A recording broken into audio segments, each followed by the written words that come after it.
Cesare Lombroso é possivelmente um dos nomes mais conhecidos dentro da criminologia, seja por conta da sua inovação ao inserir métodos científicos no estudo do crime, e no caso principalmente do criminoso, ou então em decorrência dos questionáveis resultados que as suas pesquisas apresentaram. De qualquer forma, Lombroso tem uma contribuição extremamente significativa para a criminologia, já que ele é considerado o pai da ciência criminológica. Diante disso, no vídeo de hoje nós vamos trabalhar o contexto histórico em que Lombroso se inseria e, a partir disso, quais foram as suas contribuições, os resultados das suas pesquisas, que o fizeram um dos nomes mais lembrados quando o assunto é criminologia. Tudo isso aqui no canal Resenha Criminal, após a vinheta.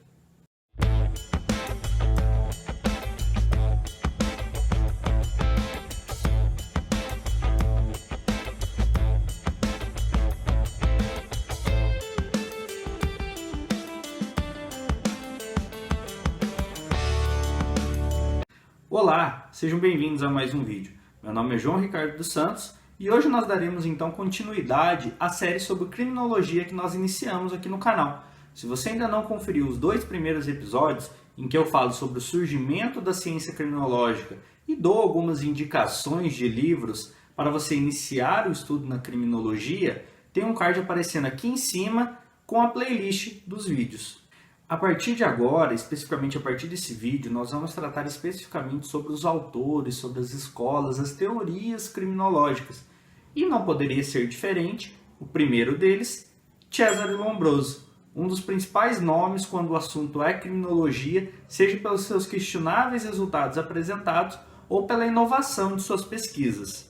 Lombroso nasceu em 1835, na cidade de Verona, na Itália.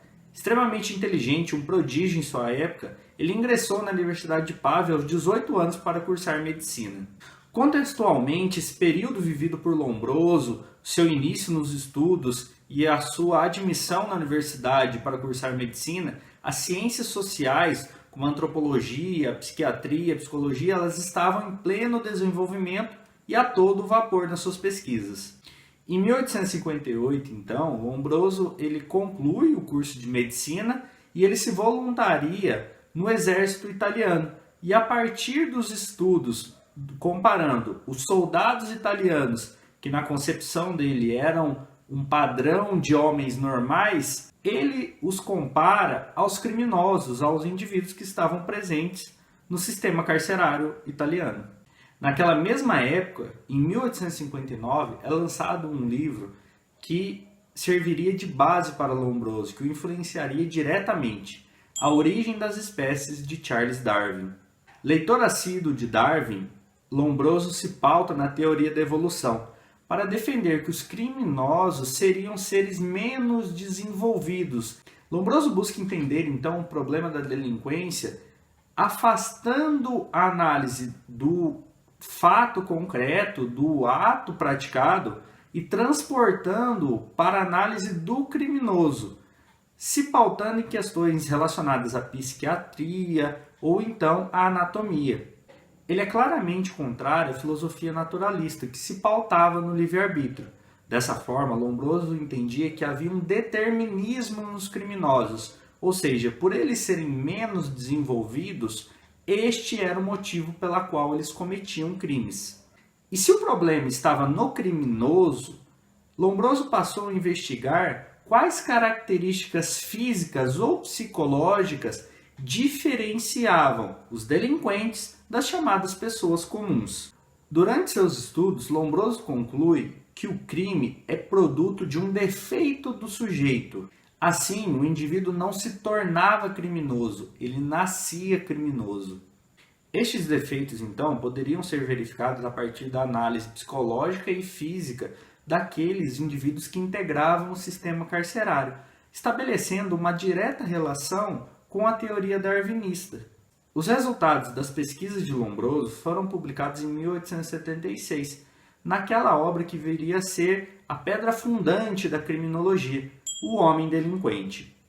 Lombroso, então, apresenta uma perspectiva científica totalmente inovadora, diferente de tudo aquilo que havia sido apresentado até o momento. Realizando um estudo aprofundado sobre as tatuagens, Lombroso então estabelece uma relação presente na existência de tatuagens nos indivíduos que praticam crimes, conforme esse fragmento extraído da obra O Homem Delinquente. É especialmente na triste classe do homem delinquente que a tatuagem assume um caráter particular e estranha tenacidade e difusão.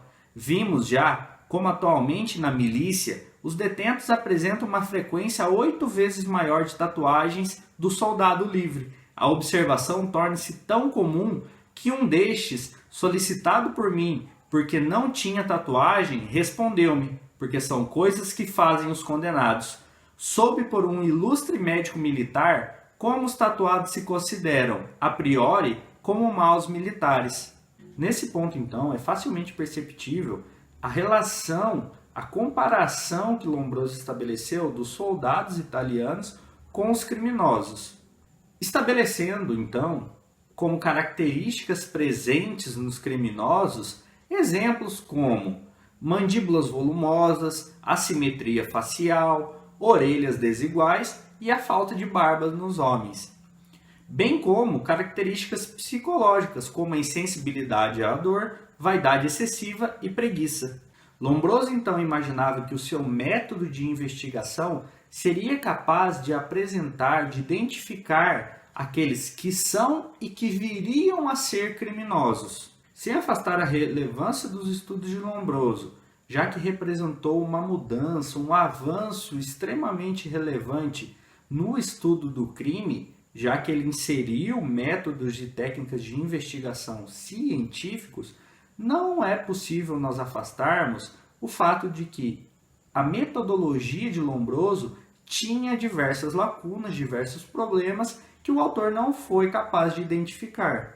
Lombroso ele não fazia ideia da chamada seletividade penal e ele entendia que os indivíduos que estavam no sistema carcerário eram criminosos porque foram assim julgados, sem considerar erros judiciários ou então a cifra oculta. Além disso, é importante nós termos em mente que o estudo de Lombroso não se resume exclusivamente a essa sua principal obra. Isso porque, em 1893, conjuntamente com o seu genro Guglielmo Ferrero, Lombroso lança a obra A Mulher Delinquente.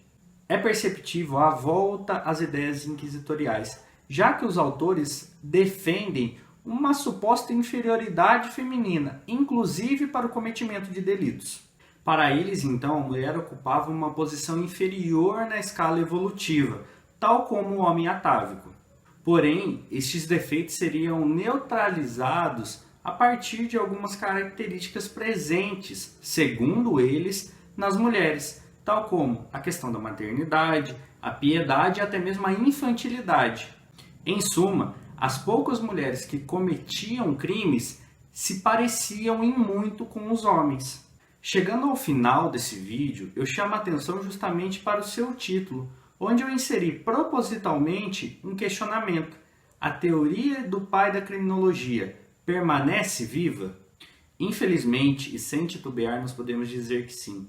Eu trago aqui como exemplo 2 casos práticos extremamente recentes em que a fundamentação utilizada pelos julgadores chamam e muito a atenção. Em 2019, um homem foi condenado a 30 anos de prisão pelo delito de latrocínio. Porém, o que chama a atenção não é o fato criminoso em si ou a pena imposta, mas sim o que serviu de fundamentação para a sua condenação. A magistrada destacou que o acusado, de pele, olhos e cabelos claros, não possuía o estereótipo padrão de bandido, não estando sujeito a ser facilmente confundido. Isso porque o réu foi identificado tanto por uma vítima sobrevivente quanto por uma testemunha. Em um caso um pouco mais recente, de agosto de 2020, um homem negro foi condenado a 14 anos de prisão pelos delitos de associação criminosa e furto. Porém, mais uma vez o que chama a atenção não é o ato praticado, a ação cometida, nem a pena imposta, mas a justificação, a fundamentação utilizada pela juíza para a aplicação da sanção penal. Na fundamentação da sentença, a juíza afirmou que o condenado era seguramente integrante de grupo criminoso em razão de sua raça. Estes, então, são só alguns exemplos que demonstram que a teoria criminológica de Lombroso permanece em plena aplicação, o que deve ser debatido e principalmente combatido. Chegamos então ao final de mais um vídeo, onde nós apresentamos as principais perspectivas e contribuições de Cesare Lombroso, o pai da criminologia. Se você gostou desse vídeo, não se esqueça de deixar o like e se inscrever no canal para não perder nenhuma novidade. Compartilhe o vídeo com os amigos e deixe sua opinião aqui nos comentários, pois é muito importante. Por fim, as referências bibliográficas utilizadas para a elaboração desse vídeo estão na descrição, caso você tenha interesse em conhecê-las melhor. Muito obrigado por assistir até aqui, um forte abraço e nos vemos no próximo vídeo. Até lá!